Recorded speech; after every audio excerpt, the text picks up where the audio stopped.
Hi, this is Henry Sanders, CEO of Mass 365. We have today one of our lasting impacts of COVID town halls.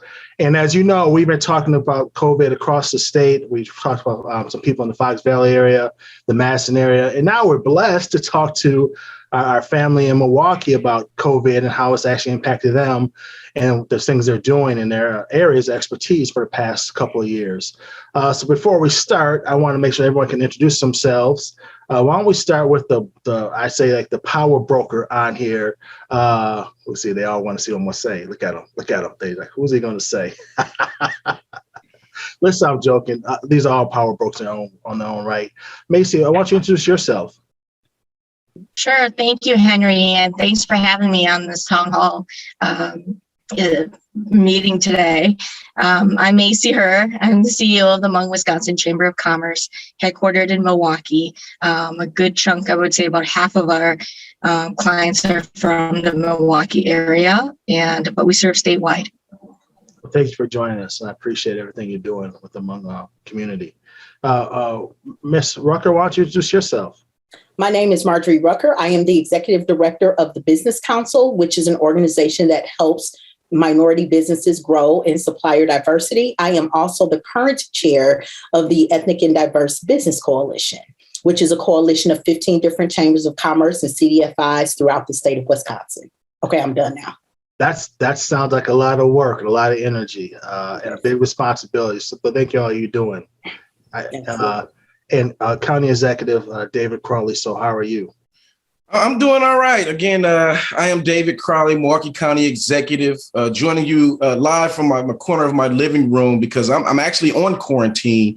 I was tested positive for COVID-19 last week, but I'm doing all right. Glad to be here. Glad to see Maysee and Marjorie on this Zoom call as well, because they've been doing great things throughout this pandemic. So glad to see you all, and thanks for having me.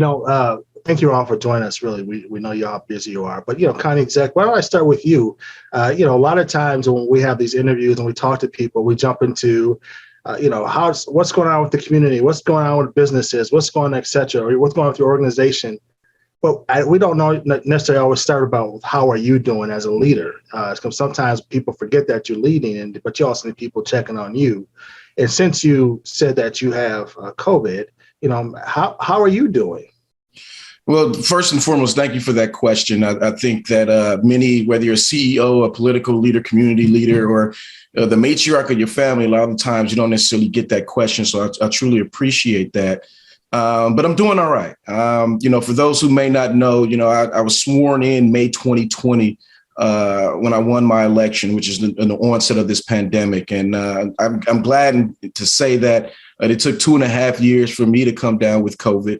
But when you think about everything that we have been dealing with for the past 2.5 years, related to the pandemic, the social justice movements, all the things that we have been seeing, it has definitely taken a toll on this community to where we need everyone to continue to step up, not just myself as a political leader, but everyone, because I think this pandemic has really shown how much we have to lean on one another and, making sure that we continue to deliver our services. When you think about the essential work that we're responsible for, whether we're talking about our Milwaukee County parks, our transit system, or, just making sure that the flow of everyday business continues to move forward, it has been a struggle. But I will say with having a great team, having great partners at both the city and the state level and in the private sector has really release that burden off of my shoulders and everybody else's shoulders, because we understand all that we need to do to get through this. And honestly, we're still getting through this. And I'm glad to see that there is some light at the end of this tunnel. Yeah, well, it's good to see that you're healthy. At least you seem healthy. And that's good to hear, man. And, I know you're 2 years. It's been 2 years, you said, since you've been in the county? It's gone super fast, and you actually came in right when the pandemic was going on. So, man, I appreciate you doing that. And good to see that you're healthy and you're leading. How's your family? My family's doing all right. Let them say they got a nice staycation away from daddy for the past week. So they've been doing all right. Don't get me wrong. I definitely miss hugging and kissing on my 3 daughters. But they've been there. My wife has been there while I've been quarantined. because there was a moment where they were actually, all of them were positive with COVID-19. I was the only one in the household that wasn't. And so to have their support has just been phenomenal. And I'm blessed because when you think about the support needed for an individual who has contracted this disease, it takes a lot, making sure that they have enough food, making sure that, they have that social connections with the people that surround them when they are in quarantine. And so to be experiencing this myself is definitely an experience just within itself. But now it's I have a better understanding of what people go through when they have been positive with COVID-19, and not just the physical and emotional effects, but just the toll that it takes on your support system to make sure that you're making it through. That's a really good point, County Executive. That one about kissing your babies. I know how that is, and my daughter actually had COVID, and no one else did in the family, and we were blessed. We have a house that's side note, we could actually quarantine her and put her. But what if you don't have a house that's big enough to quarantine? What if you don't have the resources to make sure people have the food or the liquids that they need? That's a really good point. We probably should dive into that at some point too, because I think that's a real issue that no one really talks about, right? Because quarantine is actually a privilege. Like if if not everyone can do it, or has the space to do it if you have a family. So that's actually a really good point. Marjorie, how about you? How are you doing? I'm doing great. I have no complaints whatsoever. I'm doing well. See, now I want all our viewers to watch what just happened. So this just happened before. So any of you who watch my shows, I love asking leaders questions. We always default. This is what we do. All leaders say, "How you doing?" Oh, now this, y'all know me. How you doing? Oh, I'm blessed. I'm good. I'm blessed. And I kind of move on. So I'm gonna give this just a chance to dig a little deeper for us, because all leaders, what we're used to doing is deflecting. I'm good. Don't worry about me. I got to put to work. I got. You've been working hard. She's been working hard. Yeah, you heard all the things she's doing. You heard all the stuff she's doing, right? So we're gonna rephrase this quick, because I know she's under pressure. I know she's doing all this big stuff. People are depending on her for a lot. When money's especially when money's in play, people are depending on a lot. So I'm gonna ask this sister one more time for the good of everyone. For every Black woman out there who's under stress and pressure right now as a leader, they want to know how you are doing, Marjorie. So how are you doing, sister? I really am doing well. I am tired. It's a lot of work. Like you said, I carry the load of literally 2.5 people, right? So it is exhausting, but I am good. I love the work that I do. So that's why I put it in. But yeah, I'm doing okay. I'm fine. I don't have the extra pressures like Maysee and County Executive Crowley do, as far as family considerations and whatnot. My little parrot, she gets to see me and hang out with me. She didn't want to come for the town hall today, but I'm doing great. No complaints. Okay, that was a little better. We got a little deeper. You got to come on my real talk show so you and I have a real talk. You know what I mean? So we're going to dig a little deep. But thank you. I'm glad to hear that you're doing well. And I know personally that you're under a lot of pressure to produce. And a lot of people are depending on you to come through. And you've already accomplished a lot of big goals for people it's going to change people's lives, a lot of organizations' lives, some of the things you've done and raising money and through the state, et cetera. So I know you're under pressure, but I'm glad that you're doing good. You need to teach people how to thrive like that under pressure. Yes. Thank you. Maysee, how are you doing? Well, first of all, I just want to piggyback off of what you said there. I feel like I get a chance to see Marjorie at least what seems like every other day, or have conversations with her about all that you mentioned that's going around, the responsibilities she's had. Us as a chamber, as a member of the Ethnic Diverse Business Coalition, have benefited from Marjorie's leadership. And in many ways, I often say this, she, in so many ways, she was the face of EDBC, but she did much more than that for us. She was more than just the face. She did a lot of the work. She carried us, the state of Wisconsin, many of our small businesses, and the funds are coming in on her back. And that's the way I see it. And so thank you, Marjorie, for all your work. And I can't say enough about her and the work that she's done So you asked about me. When I first heard you ask the question, Henry, I have to say it was emotional. Actually, it was emotional just hearing you say, "How are you?" Because as you mentioned, so often we're busy trying to, help everybody else. And so to hear that, it was actually a little emotional to have someone ask that question, because the need is great all around us, or it has been over the last 2.5 years. And so, trying to be something to everybody. And then sometimes, or oftentimes, we fall short of what their expectations are, because you can only reach so far, when capacity, we have a team of about 5 or 6 sometimes at our chamber, and we try to reach as far as we can, help as many people as we can around the state, and we still fall short, But I guess our what allows me to sleep at night is just knowing that I've done everything I possibly could. I just got out of COVID as well. I feel very blessed that I was able to make it this far.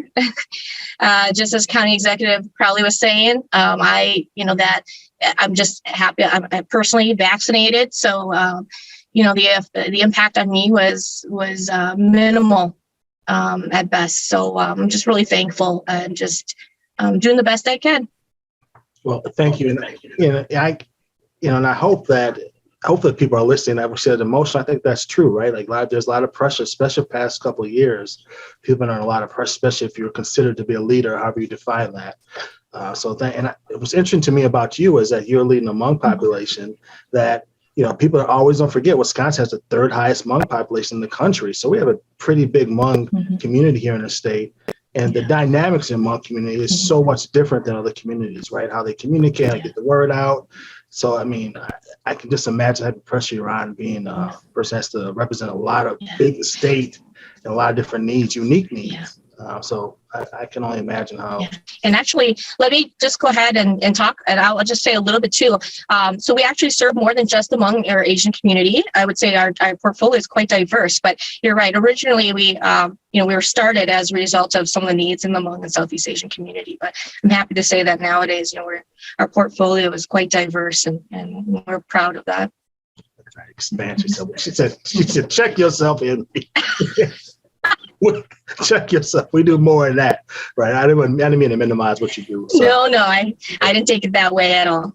All right. So next question, I'm going to start with you, Maysee. I want to start with you since we're with you right now. Is after 2 years, can you share how the pandemic has impacted your community? And you can define how you do your community, but how has it impacted your community after the past 2 years?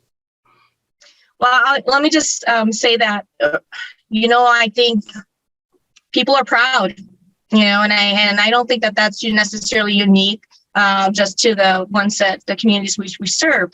I just remember when COVID first, was upon us, the pandemic was just upon us, and those who probably needed our assistance the most were the ones who came to us last. We tried to reach as far as we possibly could, but as monies disappeared earlier on in the pandemic, they were the ones that thought, they were hopeful that they wouldn't need any sort of assistance from people like us. But then the money would be gone, and then they would come to us and say, "We heard that you have access to some funds, or of some resources," and we would have to tell them, "Why didn't you come to us earlier? You're the very people we were trying to reach." But I think there's a lot of pride there, right? For many of our underserved communities who have, worked so hard to be where they are, and to ask for help, to ask for funding, was just not something that they wanted to do. And so, I found that to be true for many folks, as I mentioned, especially the ones who needed it most. But it was interesting to see that those who didn't need it quite as much, not that there wasn't a need, there still was, but those outside of the communities we tend to serve were the ones who were the first in line, So that was quite interesting to witness, to see.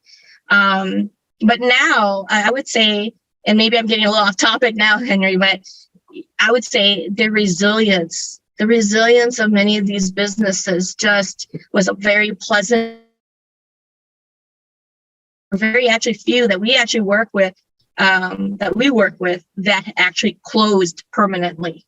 I know others who did, but they, many that we worked with some of our assistants or on their own, they might have scaled down, they innovated, and somehow they made it through. That doesn't mean that they're at where they were prior to, but somehow they still survived and are surviving. We're now in the process of helping many of them thrive, right? So not only survive, but thrive. And that's very much where we're at right now with many of them. Maysee, do you, if you could think of 2 lessons you've learned from the past 2 years, from your things that impact your community, what do you think those lessons would be? I'm sorry, ask the question one more time, Henry. If you had 2 lessons that you learned that for these past 2 years that impact your community, like 2 lessons you could take away from the past 2 years, what would that be? What would those 2 things be? Yeah. We're more resilient than we think we are. Especially when it comes to our survival, we'll do what it takes. We need each other. We're better together.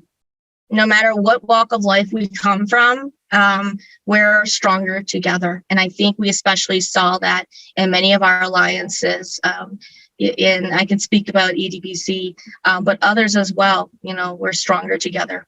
Oh, I love that. I think that's true. Well, I don't know. I'm coming to county executive about that actually next, because I'm asking you the same question. That is, I guess, the same 2 questions. What lessons have you learned? How's it impacted your community? And then what lessons have you learned from that? But she mentioned something about we're better together. I've also seen that it has divided, COVID has divided, especially politically, it has divided people politically. So, I'm curious how your take is as a county executive, your perspective of how it's impacted your community and the lessons you learned. But also, do you think people learn to work better together, or division wins and from your world? Well, great question. And so when you think about how to answer the first one about how the impacts of COVID, I mean, it was, the impacts was devastating on the very onset of COVID. We've seen how disproportionately were affecting people of color. And when the vaccines came on board, making sure that people who have pre-existing conditions or don't know if they have pre-existing conditions have access to this vaccine was one of the first things at the front of our mind. And so one of the quickest things and one of our biggest takeaways that we went with is data is important. You have to collect the data because the data can tell a story and the data does not lie. And so for us, very early on, when you think about Milwaukee County, we're the largest and most diverse county in the state of Wisconsin. But being the most diverse and having the largest county comes with some caveats, because we're also the only county in the state of Wisconsin that does not have a countywide health department. So when we had to, think about our strategies, how do we work well as a community? We quickly learned that we didn't have too much authority, and we had to work with 19 different municipalities, 11 different health departments on the onset of the COVID-19 pandemic. And so we created a unified emergency operations center. And just like you alluded to, Henry, yes, there was a lot of politics that got involved in how we make decisions based on different municipalities, based on what we were doing in this state, which really, it became almost like a wild, wild west when it comes down to putting some type of mitigation measures and strategies in place. But I will say that it forced many places to come together and have a conversation. And it forced Milwaukee County to kind of do a similar thing, forced us to have this conversation. And luckily, we were able to talk with many of the village boards and town boards, as well as city council and other mayors throughout Milwaukee County, to really start to deploy strategies about how do we inform the community about the spread of this disease, and how do we inform them and open it up so people can actually get vaccinated, because only a certain amount of individuals had access to this life-saving vaccine in the very beginning.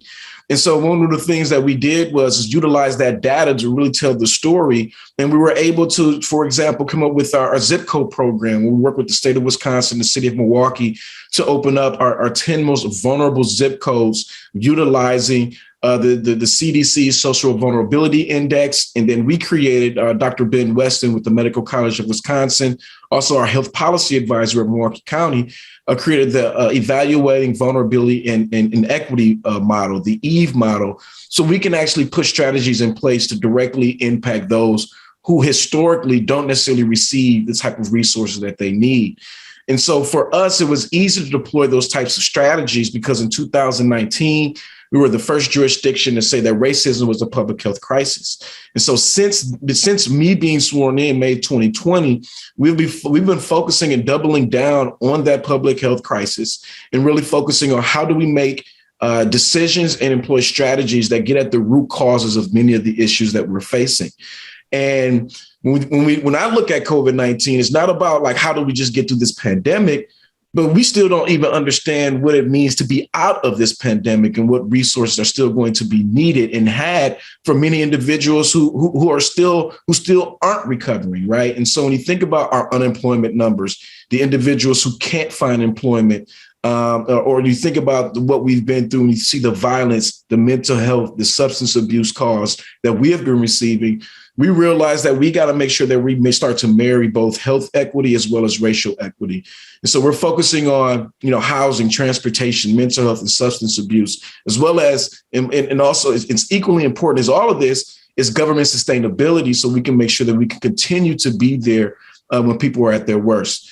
And so the lessons I would say is utilizing data to really tell your story and tell the community how we need to pivot a lot of the times. But the other thing is I would say is that, we are stronger together. And I've learned, I guess, to compromise. And when I say compromise, compromise isn't necessarily saying that I'm going to give up something to get to a specific place. It's really having an understanding of why people are making certain decisions on where they are.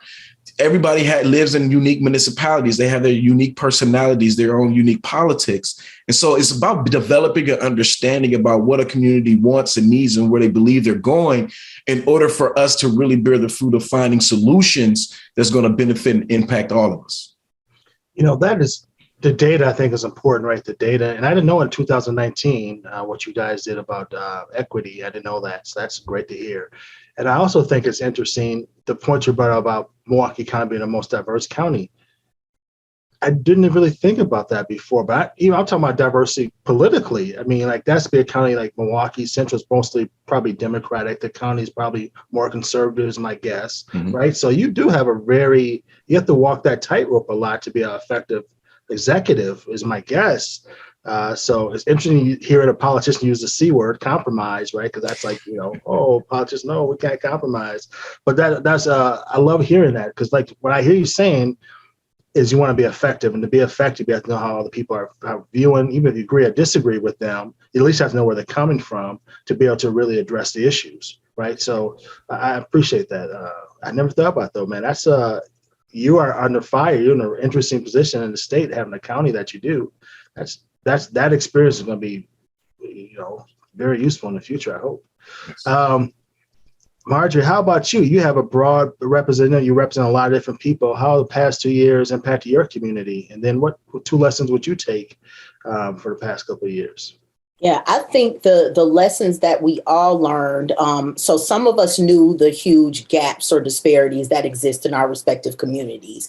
I think what COVID brought to light was that everybody got to see them. And it wasn't just because of the gaps, that we see and talk about all the time, but it was like everybody's locked down. We're in this situation. And now you have the time to really understand what's going on and that you're not isolated in the process, right? When other communities are experiencing disparities, a lot of times, it's their problem, or, it's not our problem. They, it doesn't touch me. I'm not affected. But when you hit something like COVID, where everybody literally has to shut down, and you already have communities that do have such huge disparities, it becomes kind of the the picture, right? You see it, and you get to experience it sometimes too. And it is it was a blow to a lot of people. But the good thing that we took from it, and I think that we learned, is this: that performative actions aren't going to get us where we need to go or where we want to go,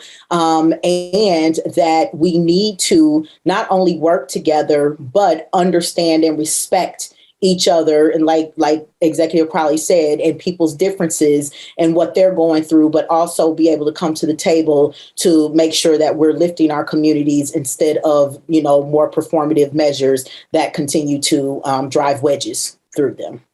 Yeah, that's real, about being effective, helping people. And and you represent a lot of businesses too, and the impact on businesses has been real for the past couple of years too, right? And how they impact and how they flourish.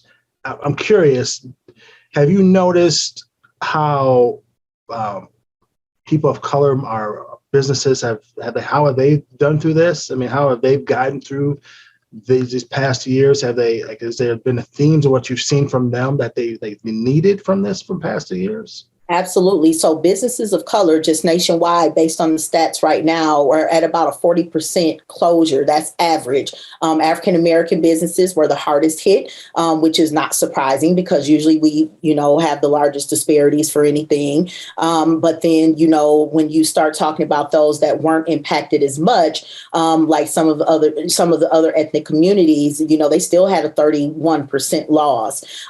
So, I mean, the impacts to our businesses, and I'm sure Wisconsin is on trend with those national numbers. Of course, there's no data to support that because data, like Executive probably says, is important, but our communities don't normally get studied until we're trying to find something wrong, right? But I can say that, we probably are on national trend with that. I mean, a lot of businesses in our respective communities closed permanently, some temporarily, some are trying to come back, but a lot of them, had to shut down permanently. Just based on historical, things, right? And then, coming into COVID, just basically put the nail into the box. So that's kind of where the data is right now. And yeah, we're all just trying to do what we can to participate in the recovery of those businesses in our communities. And it makes that's interesting about the data. I love that point we said about the data, right? Like they don't come to us like something's really wrong. That's when they come to us, right? I think that's real. I always say about politics, they don't come to the community until it's time for election. They show up to churches and everything else, right? Then they show up in the community, right? It's like, but Maysee, like I want to ask you the same question, like for the business community and, businesses, entrepreneurs, especially communities of color are growing, right? You see the number, especially Black women, really growing. How, since you deal with small businesses too, is there a theme that you've heard from small businesses for the past 2 years of things that they've gotten or they didn't get? Like, what are the themes that you're hearing from them? Well, yeah, a lot of the businesses. I was thinking about this as Marjorie was talking. I think one thing came out of this, and I spoke about resilience earlier, is it's amazing how many individuals decided this was a good time to consider opening a new business. Or changing it up a little bit. We've seen many folks who've come to us for business assistance or just some advice on how to start a business, and then doing so. We've seen so much of that during this time. So I'm sorry. Then you asked. So then now I'm off. I'm off the question that you had asked. No, you're good. No, I was just asking, like, helping with the businesses. There's themes that you've heard, like there's some themes that you've heard of things that they needed or in the past couple of years are themes. Sure. Yeah. So many of them, again, there are some who were trying to pivot. They were trying to go start selling through e-commerce, and many of them who were successful, they saw one person do it. They thought they could do it too, and they did. Again, just speaking to that point of resilience, and all it took was someone they could identify with and be like, well, if that person could do it, I could do it. I never thought that some of them could. But I also have to say, many of them, the ones that we tend to work with are ones who had very, very few of them had formal financial statements of any kind. So when it was time for funding, or they had to submit some financial documents of some kind, very few of them had them. All they had were the registers, the receipts on their register, and that was really it. I just remember one business owner who said to me, you know what, in the midst of the pandemic said, you know what, someone said, hey, if you like clothes, you like accessories that much, why don't you start a business? And so I did. I never expected that something like this would happen and that someone would need to see some financial statements from me in order for me to get paid. I just know I survive day by day, and somehow or another I survive and I bring something home. And that's what she said. And that was a very common theme. And so, many of them didn't have accountants. They could have used accountants. So right now, we're hoping we can bring some funding in so that some of the businesses are waiting on funding to come in so we can give some of these businesses these access to some of these resources that they need to become stronger. It's interesting. Marjorie and I were just talking offline about how, you're running nonprofits and it's growing and that you have to get audits. And a lot of people don't teach us when you're a leader of color what that means to get an audit, how you prepare to get an audit. Like that's information you have to learn. But who's teaching us in a way that we can get safe? Like we know it's safe, that no one's trying to get us, but they're trying to teach us how to do those things. So I love what you're saying about accountants. Like how could someone get accountants learn the basics, or why create an LLC? Like why is it benefit to be an LLC versus me doing? I mean, if I could just add this too, forget the small businesses we work with. Some of our very own peers are dealing with this right now. They've never had to do audits in the past, and now with funding coming through, they're having to think about audits. And I feel very fortunate that we've already at our chamber anyway. I've had this experience already. Not that anyone wants to go through audits, but we already have that experience. And now some of our friends are having to, for better or for worse, for the first time, having to worry about auditing. Yeah, and it's fundamental, right? But I think it always. Inequities come through that, right? There's always distrust, and how do you do it? Then learn it the right way. So how do we make sure that these organizations are getting the resources they need to flourish? And county executive, it's interesting this question we're having because I'm talking to two ladies who are actually helping small businesses, but you're actually from the other perspective of a regulator, policies, but government has really taken a different take through different loans given. I know a lot comes from state or feds, but a lot of the money was coming through how people viewed government and businesses. I think that's changed for the past couple of years because government really helped fuel businesses for the past couple of years. So how have you as a county executive viewed businesses, and especially by people of color in your area? And do you think people view you as now a resource where they can go to for money? Great question. No, the county is not a place that people can look for as a resource for money. And it is unfortunate when you think about the financial situation we're in prior to COVID. And I think, this pandemic has really exacerbated how we actually fund different local municipalities. Now, all the things that you said, like we have been doing, I wouldn't necessarily say we're the regulators, but we've been out there doing what we can. And for example, when the PPP loans were first out there and people were getting those PPP loans, we've seen how a lot of major corporations had access to those loans before anybody else and really took the bulk of those dollars. And so even at Milwaukee County, we felt the need that we had to do something because there were still small businesses that were struggling out there. And we worked with the Ethnic Business Chamber as well as the Hmong Chamber and other folks as well. And I think we put out there about $13-14 million. And 66% of the applicants who actually received money were minority-owned, women-owned, or disabled veteran-owned businesses. And so we know that there is still a need out there when you think about small businesses in general, particularly when they have a SWIMBY behind whatever that type of business is, right? When we think about those minority-owned, women-owned, and disabled veteran-owned businesses. And a lot of times they aren't necessarily getting the help. Just like Maysee and Marjorie talked about, not having access to that type of technical assistance, or not having, a loan officer, on speed dial to call to say, I need to make sure that my business is in position to receive these PPP dollars. And so when it comes down to government, it's really us to be able to, it's how we utilize that dollar to tell the story. And so in order for us to, as government, to work with all the different business chambers out there, we need to know what's out there as well. We need to see the data. We need to make sure that data is available. And more importantly, we need to know how to read that data and help others read that data to help encourage and really steer the way that we fund different types of small businesses throughout Milwaukee County.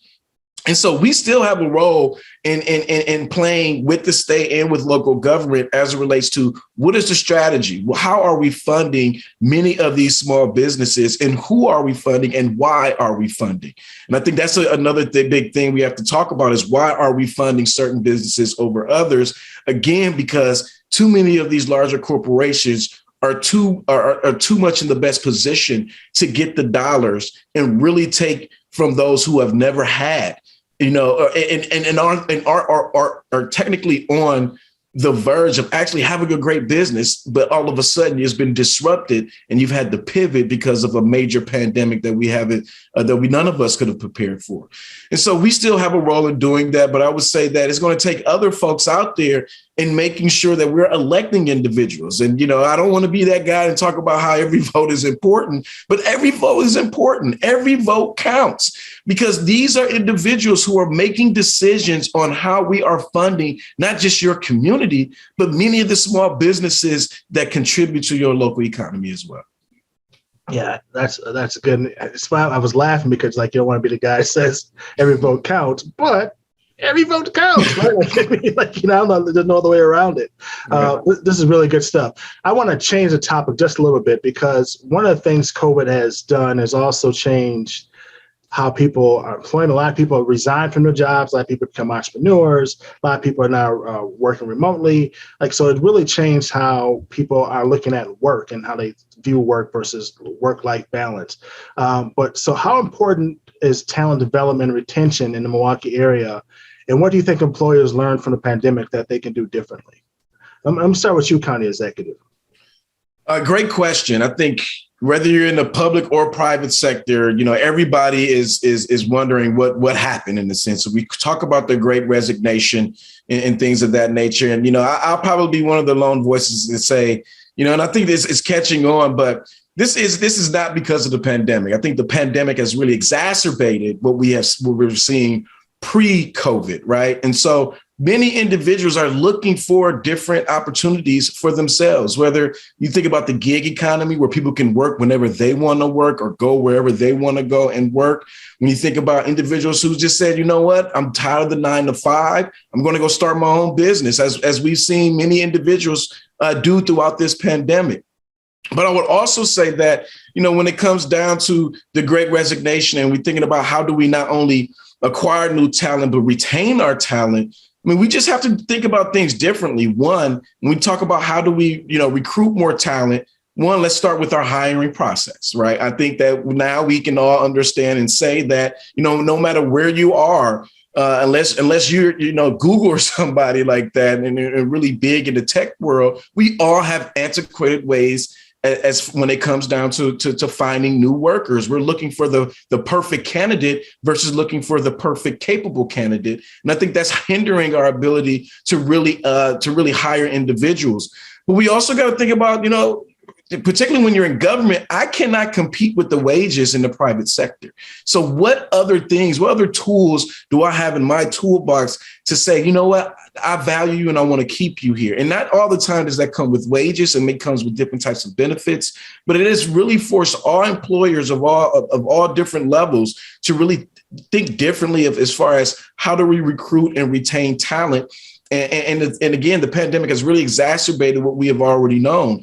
How do you make yourself an employer of choice is a question that everyone is consistently asking themselves on an everyday basis, because we want to continue to keep up with the outputs, keep up with the demand, while also making sure we're not breaking the bank. And so I would say that this is an issue right now that all of us are going to have to come to the table and really hunker down on, because workforce development is going to be one of the key factors. And I would say not just workforce development, but how that ties into housing and transportation, because that's another key issue when it comes down to employing and retaining talent, making sure that they're in a safe neighborhood, making sure they got some of the best and brightest school districts. But more importantly, how are we investing in the quality of living, particularly for local governments who may be struggling because of this pandemic? Yeah, that's wonderful too, and it's interesting how, as someone who's in the government, how you have to compete for talent, right? Because it is a talent competition these days. It's competitive, and how do you, as a county executive or a government, compete with the private sector when you can't compete with some of their right off the bat? I think you would historically people would say benefits, etc. But I think every employer has to ask those questions. How do you compete? So I think that's very unique. Margie, same question to you. How important is talent development and retention in the Milwaukee area, and what should employees, or I guess small businesses, learn from the pandemic that they can do differently? So I echo everything that County Executive Crowley said. I'm going to add this tidbit, though. We, as people of color, are going through two pandemics, right? We have the COVID pandemic, the racial pandemic. I think that people are tired of working because of work cultures, especially if they're toxic, and dealing with everything that comes with that. So outside of retooling and all of that, I think people, and like you said, and what County Executive Crowley said, small businesses can't compete with the corporate sector or those larger entities when it comes to wage, right? So they are very, very good. And we see some people doing really well, whether they're large corporations or small businesses, because they are formulating those tools to make sure that they can attract and retain employees. But I think that what employers need to do a better job of is listening to employees. There are all of these different studies that are out there now. A lot of people, talk about the millennials, but, talk about that well-seasoned individual too, right? That has been working for 20, 25, 30 years and is looking for a new opportunity. But, because of COVID and with the racial endemic that we have to experience, is looking for something that's going to allow them to, let their talents breathe and flourish, right? In a good space, knowing that everything isn't perfect because you are working a job, but it's a better environment. So I think that people really need to start listening if people are bold enough to say what it is that they need and want. And, while I'm all about, the millennials argument of balance and, good pay and fair wage and whatnot, it took me about 15 years to get to that point. Right. So I think that what employers really need to do is start, looking or listening to the workforce or the potential workforce and really figuring out what additional tools they need outside of fair wage, wraparound services, et cetera, to make sure that they can attract and retain these employees. Yeah, listen to your employees. What a concept, listen to people who work for you. So I love that. Maysee, what about you? How do you see this question? I think Marjorie really hit the nail on the head when she said, listen to the employees. And that I was thinking that exact same thing. Knowing that whether you do or not, they want you to listen to them, and they're going to leave if they know that they can leave if they want to these days, whether it's to start their own business and try that, or because they've always wanted to, or we lose them. I'm constantly thinking about that, even though I only have a handful of employees, but I'm constantly thinking about what their needs are. Am I stretching them too thin? How can I be creative to make sure that I'm not doing that? I got to think about, how can I contract out some of this work so that it goes to those individuals who not only are experts or really good at this work, but allows my staff to have that flexibility or that space to breathe. And I have to be okay with some of that. One of the sayings I dislike a lot is this whole idea of fit, right? This person's not the right fit. Oh gosh, whenever I would hear someone say that in my years of work, I knew exactly what they meant. It meant, looking like me, talking like me, doing the things the way that I do them. I've sat in too many search committees where I saw some great candidates. I heard some stellar candidate, but the jobs didn't go to them because they weren't the right fit.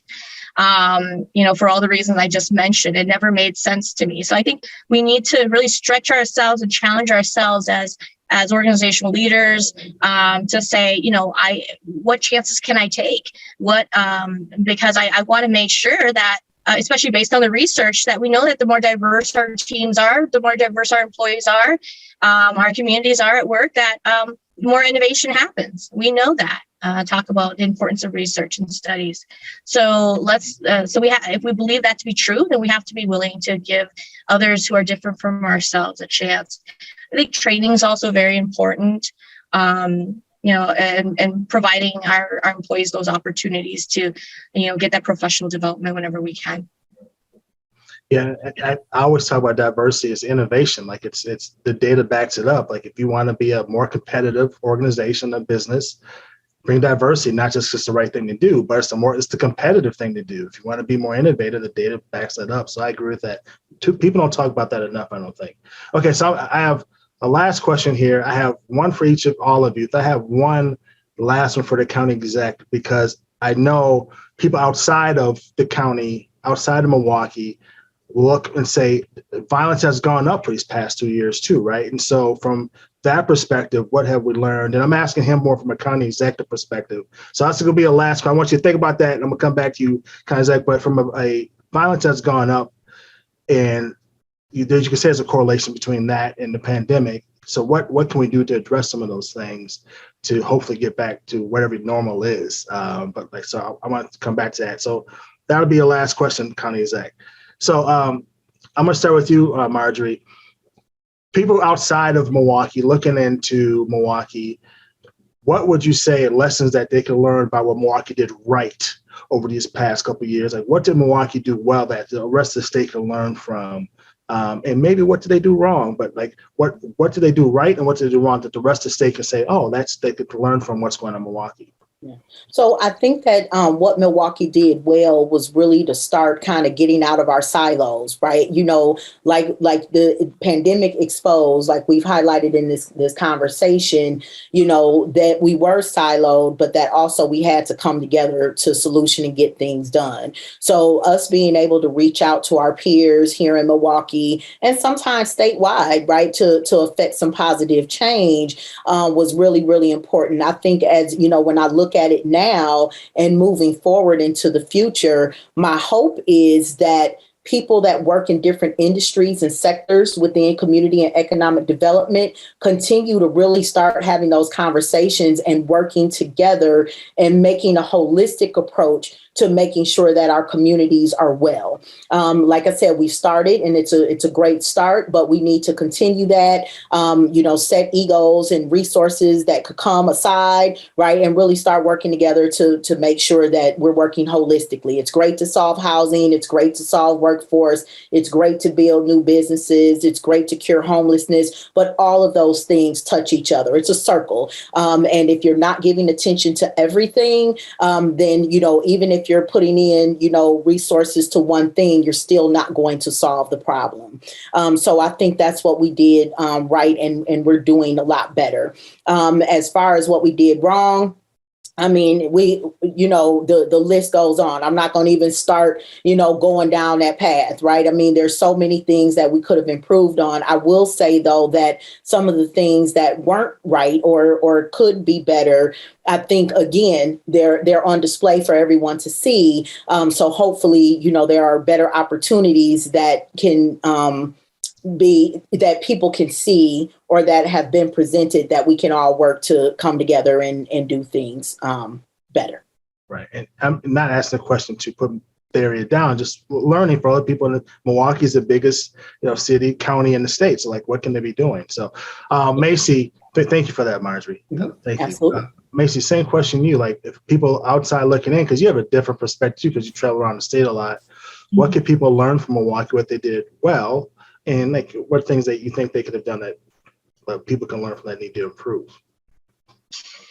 Yeah, I was hoping you would ask the same question. So, I I grew up in central Wisconsin, and you had mentioned earlier that Wisconsin has the third largest Hmong population in the country. And I was very surprised that when I moved to, in central Wisconsin, they know Hmong people quite well, in Wausau in particular. In Milwaukee, while it has the largest Hmong community in all of the state, I realized living here in Milwaukee over the last 2.5 years that there's still a long ways to go in terms of learning about the differences between the different Asian communities and the needs. And so I found myself constantly, the challenge is still educating and teaching people about the different needs, and that, many of some of the most underserved or vulnerable Asian communities are the Hmong and Southeast Asian communities. Many of the new refugees coming in, they aren't the East Asian individuals who are often considered model minorities, who came with education and not everyone, but a lot of them, with already resources that many of these others don't come in with. And so, I think that has been a challenge. I know that there have been some sources of funding that I personally have had to fight for and say, hey, we're not, how about for some of the most vulnerable Asian communities, we need some of those funds to go to them too. So I found myself having to have that discussion with several leaders in the Milwaukee area with several of the sources of funding. So, but the good news is many of them have listened. And so they've listened to that, they hear it, and I think that they are learning. So, for better or for worse, I think that they're both two sides of the same coin. Yeah, and I love that. As we do an Asian list every year, and it's always probably the most diverse list we always do, right? Because it's just a big Asian is like such a big community. But we learned years ago, Madison has one of the highest achievement gaps when it comes to reading, especially for our Black youth. But when you look at the data, it says Asian kids are doing better, et cetera. But if you dig deeper into the data and you say, what about the Hmong population? The Hmong community is doing probably how the Black community is doing, right? So you have to dig into the data to really understand how it impacts different communities, right? So I love what you said, Maysee, there. So thank you for that. So County Exec, I know you can answer that question if you want, but I think it all ties together, really. It's like, what has Milwaukee done well that we can learn from? Milwaukee County, what have they done well? And then what can they do better? But also, what do you think can do? Because violence has gone up. What have we learned from that? And what can we do to help improve that? Because I know people talk about violence everywhere I go. That's what people are talking about. Yeah, it's a huge topic. So, what I can say as far as what we did well, one of the biggest thing is and I think both of the women on here have touched on it, is, we really got out of our silos and really focus on cross-sector collaboration. And I want to be very specific with cross-sector collaboration, because we realize that everybody has a role to play in all of this, whether you're going to political groups, whether you're dealing with the private sector or the religious community, the ethnic chambers. Everybody had some type of role to play when it came down to identifying businesses that needed help, identifying communities that were struggling. Like, everybody stepped up to the plate. But where we could do a lot more is making sure we continue to sing from the same tune, just outside of the pandemic, right? It's not just about, because I need the same energy when it comes down to workforce development. I need the same energy when it comes down to housing, to mental health, to substance abuse, to incarceration, to education, to childcare, et cetera, et cetera, et cetera. And I would say that, what's really going to be lost is that if we don't utilize this moment to continue focusing on many of these issues that are at hand. And Marjorie touched on it before, we're in the middle of two pandemics. One of them has been with us for a very long time, and that's racism. And then we have the COVID-19 pandemic. And so when we think about what we have been seeing, when we talk about the violence, or even in some cases, the social justice movements that we have seen within the past 2.5 years, a lot of this has stemmed because of the pandemic, because many of us was forced to see what's been in front of us that we just had the opportunity to shy away from for so long, right? We did not have the distractions when they paused the NFL, when they paused the NBA, when they paused golf, when they paused all the sports, and all you had was the news talking about the pandemic. it forced us to kind of sit back and think about not just ourselves, but everybody who lives around us, who's on my block, who goes to my school, who goes to my child's school. It forced us to do many things. And so when we look at where we're at right now, related to the violence, related to mental health, the substance use, we haven't had any real structure in about 2 years. And we're seeing how it's wreaking havoc in our communities, not just in Milwaukee County, but across this nation. Right? We can talk about the individual gun violence that we see on an everyday basis in every community, but we can also talk about the many mass shootings that we have also witnessed in the past 2 years as well. And so we, have to realize that there is a sickness, around guns that we have to address and we have to admit. The first thing to tackling an issue is admitting that we have a problem, and we have a problem. And so if we're going to tackle many of these issues, you'll hear many people say, well, we have to defund the police, or you need to put more money into the police, or we need more guns on the streets, or we need to take more guns off the streets. But in reality, we have to look at why are we in this place in the first place, right? We have to look at history, and history says that too many communities, marginalized communities throughout this community, have not seen the proper investments that they should be seeing. Right. And so until we start focusing on and it's not to say that you can't fund symptoms, because you're going to have to, but until we start funding the root causes of issues, and start having some of these tough conversations, like, for example, around mental health, then we can stop utilizing our prison system as the biggest mental health complex that we have, not just in this state, but across this country. Right. And until we start figuring out, OK, how do we invest upstream? We're going to continue to see this cycle of violence. And it's not just the physical violence, but let's talk about the psychological violence, the emotional violence that comes with being in this country, being a person of color in this country. Damn, if you're a woman of color in this country. And so let's really start to focus on how do we begin to right the wrongs of our past related to housing, related to mental health, related to incarceration and the war on drugs. And let's focusing on how do we really invest in tools and again, upstream strategies that prevents people from going down many of these paths and streamways in the first place. And until we are willing to have that conversation and compromise as political officials who are in control of many of the policies and the purse strings related to many of these issues, and we start voting individuals like that into office, we're going to continue to see this. And so we cannot no longer allow for political leaders, community leaders, be able to stand and hide behind, the fact that we have these issues. We should be organizing ourselves out of the jobs in many cases, and we should be organizing this community to make sure that we're putting the proper people in place who are going to prevent many of the issues that we're seeing. So at the end of the day, if we're going to stop these things, it's about accountability towards individuals like myself and across this community in Milwaukee and across this state. And as people, we continue to demand for change and investments in our communities, in small businesses, that's going to continue to move this ball forward. This has been a wonderful panel, and hopefully people who are watching this in Madison, the Fox Valley, you can see Milwaukee's in good hands. People are very passionate and really doing the work in Milwaukee. And so we thank you for everything you're doing.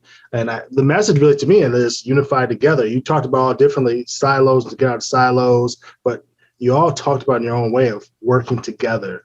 And I love that because, historically people think Milwaukee, Chicago, most segregated places in the country or whatever. And everything you all have talked about, debunk that, like go against, no, we're not doing that. That's old, the old version. The new version of Milwaukee is working together. And that's what I heard. So thank you for everything you're doing. Thank you, Marjorie, for sister, for joining us. I appreciate you and all the work you're doing. Thank you, Maysee, again, for joining us and all the stuff, wonderful stuff you're doing. And thank you for checking me and saying, I do more than that. I heard it. I got it. I caught it. Love you, Henry. I love you too. That's what family do. And I'll take it. And Connie, thank you again for joining us. I know you're busy, and we pray that you get better, man. Hope that you seem well, but we pray that you stay on that track. So thank you all for joining us, and we'll see you next time.